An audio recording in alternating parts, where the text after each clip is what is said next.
पितृदोष क्या होता है? क्यों करना चाहिए हमें अपने पितरों का श्राद्ध? इसका हमारे जीवन पर क्या प्रभाव पड़ता है?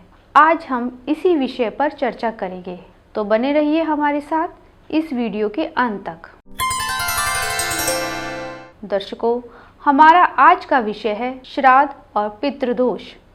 पितृ यानी हमारे पूर्वज। हिंदू धर्म में श्राद्ध पक्ष के 16 दिन निर्धारित किए गए हैं ताकि आप अपने पूर्वजों को याद करें और उनका तर्पण कर उन्हें शांति और तृप्ति प्रदान करें, जिससे आपको उनका आशीर्वाद मिले। जिस माता पिता, दादा दादी, नाना नानी और अन्य बुजुर्गों के मेहनत से कमाए धन व इज्जत के सहारे सुखपूर्वक रहते हैं, आज जबकि उनका शरीर पंच तत्व में विलीन हो गया है, तो आपका यह कर्तव्य बनता है कि आप अपने पितरों को याद करें और उनका तर्पण करें। दर्शकों, क्यों होता है कुंडली में पितृदोष?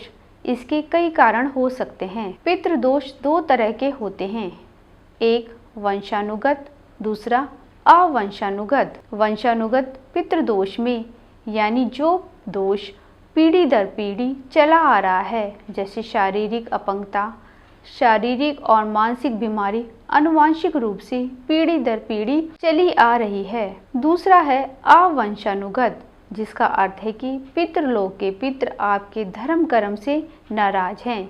इस कारण आपके जीवन में तरह तरह की परेशानियां आ रही हैं। इस पितृदोष के कई कारण हो सकते हैं, जैसे पितरों का विधिवत संस्कार और श्राद्ध ना होना, अपने पितरों को भूल जाना या फिर उनका अपमान करना, गौहत्या या गाय का अपमान करना, नदी कुएं पवित्र स्थान पर मल मूत्र विसर्जन करना, अपने कुल देवता या देवी का अपमान करना, पराई स्त्रियों से संबंध बनाना, अपने कुल की स्त्रियों को अपमानित करना, गर्भपात करना या किसी जीव की हत्या करना, अपने बड़े बूढ़ों का अपमान करना इत्यादि ऐसे बहुत से कारण हैं जिससे पितृदोष कुंडली में बनता है। आप अपने माता पिता, दादा दादी, नाना नानी या परदादा आदि का सम्मान नहीं करते हो तो आपको पितृदोष को झेलना ही पड़ेगा। दर्शकों, मनुष्य की मृत्यु के पश्चात 3 प्रकार की स्थिति हो सकती है।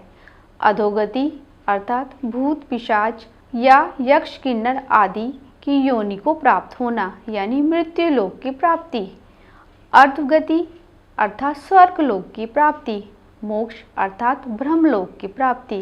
दर्शकों, श्राद्ध क्या है? श्राद्ध अश्विन कृष्ण पक्ष अर्थात प्रतिपदा से अमावस तक का 15 दिवसीय पक्ष है।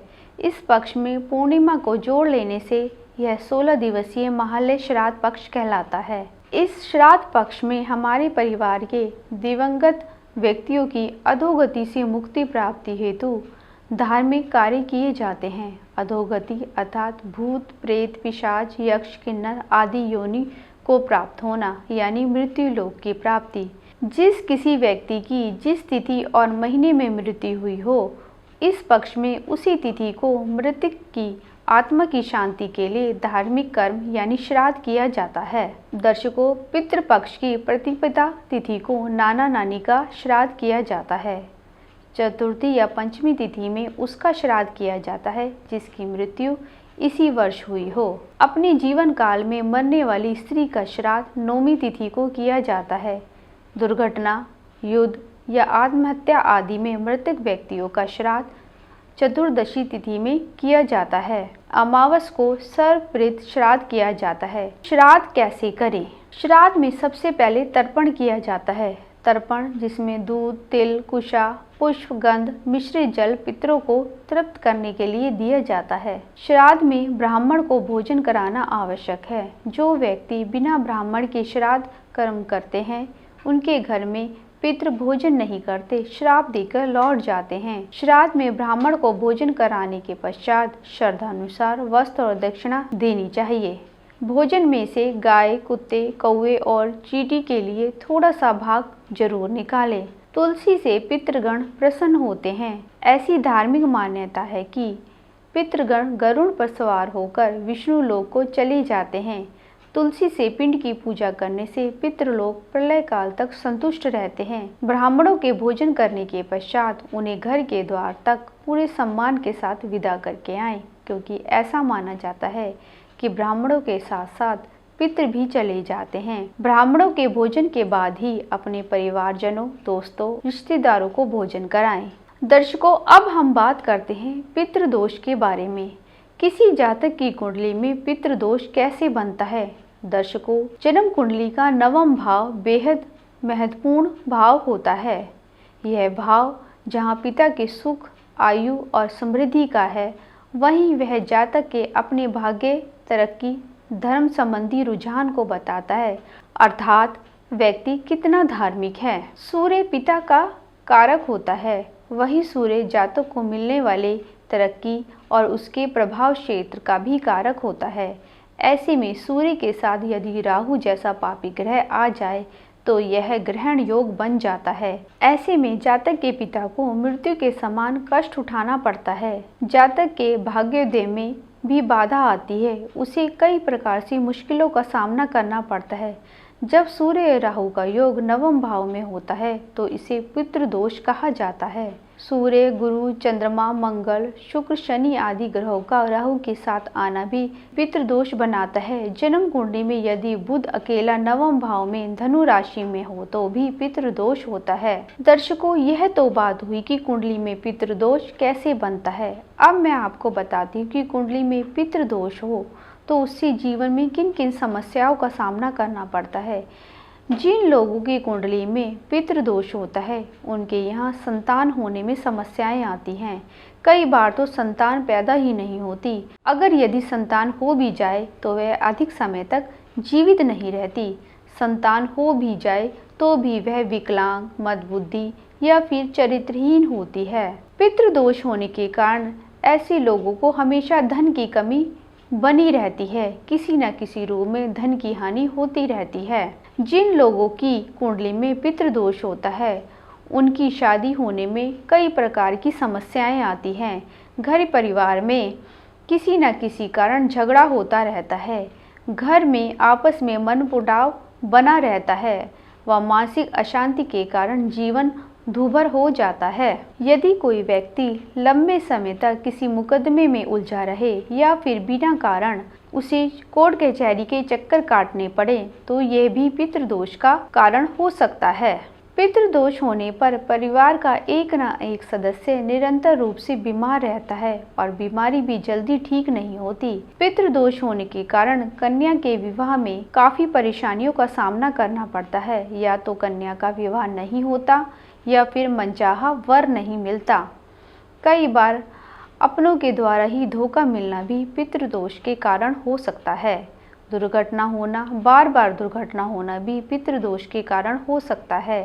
घर के किसी भी मांगलिक कार्यों में विघ्न होना, इसी तरह नौकरी व्यवसाय में हानि होना या बरकत न होना पितृदोष के कारण हो सकता है। परिवार के सदस्यों में किसी को प्रेत बाधा होना पितृदोष के कारण ही होता है। उपरोक्त में से एक न एक बाधा पितृदोष के कारण बनी ही रहती है। दर्शकों, वैसे तो पितृदोष का निवारण कभी भी किया जा सकता है, परंतु श्राद्धों में पितरों को प्रसन्न करने के लिए और उन्हें तृप्त करने के लिए पितृपक्ष के दिन निर्धारित किए गए हैं, क्योंकि इन दिनों में पूर्वज धरती पर आते हैं। अब मैं आपको कुछ ऐसे उपाय बताने जा रही हूँ जिससे पितृदोष से मुक्ति मिलती है और जिसे करने से पितृ प्रसन्न होते हैं और आपको आशीर्वाद देते हैं। पितृदोष का निवारण श्राद्धों में विशेष रूप से किया जाता है। आप अपने पितरों का श्राद्ध पूरी श्रद्धा से करें। श्राद्धों में अगर हो सके तो अपनी सामर्थ्य अनुसार गरीबों को अन्न, वस्त्र आदि का दान करें। इससे पितृ दोष के बुरे प्रभाव में कमी आती है। पीपल के वृक्ष पर दोपहर में जल, पुष्प, अक्षत, दूध, गंगा जल, काले तिल चढ़ाएं और स्वर्गीय परिवारजनों को याद करें। सोमवार प्रातःकाल में स्नान कर नंगे पैर शिव मंदिर में जाकर आग के पुष्प, कच्ची लस्सी, बेल पत्र के साथ शिवजी की पूजा करें। 28 सोमवार करने से पितृदोष का प्रभाव कम होता है। कुंडली में पितृदोष बन रहा हो तब जातक को घर की दक्षिण दिशा की दीवार पर अपने स्वर्गीय परिवारजनों का फोटो लगाकर उस पर हार चढ़ाकर रोजाना उनकी स्तुति करनी चाहिए। उनसे आशीर्वाद प्राप्त करने से पितृदोष से मुक्ति मिलती है। कुंडली में पितृदोष होने से किसी गरीब कन्या का विवाह या उसकी बीमारी में सहायता करने पर भी लाभ मिलता है। गर्मी में राहगीरों को शीतल जल पिलाने से भी पितृदोष में कमी आती है। पीपल व बरगद के पेड़ लगाएं। विष्णु भगवान के मंत्र जाप, श्रीमद् भागवत गीता का पाठ करने से भी पितरों को शांति मिलती है और इस दोष में कमी आती है। दर्शकों, पितृदोष पर अब यह चर्चा हम यहीं समाप्त करते हैं। फिर मिलेंगे किसी नए विषय के साथ। नमस्कार। अगर आप ऐसी किसी समस्या से परेशान हैं, संपर्क करें वास्तु कुंडली शास्त्र ज्योतिष केंद्र। अधिक जानकारी के लिए आप हमारे नंबर पर कॉल या व्हाट्सएप भी कर सकते हैं।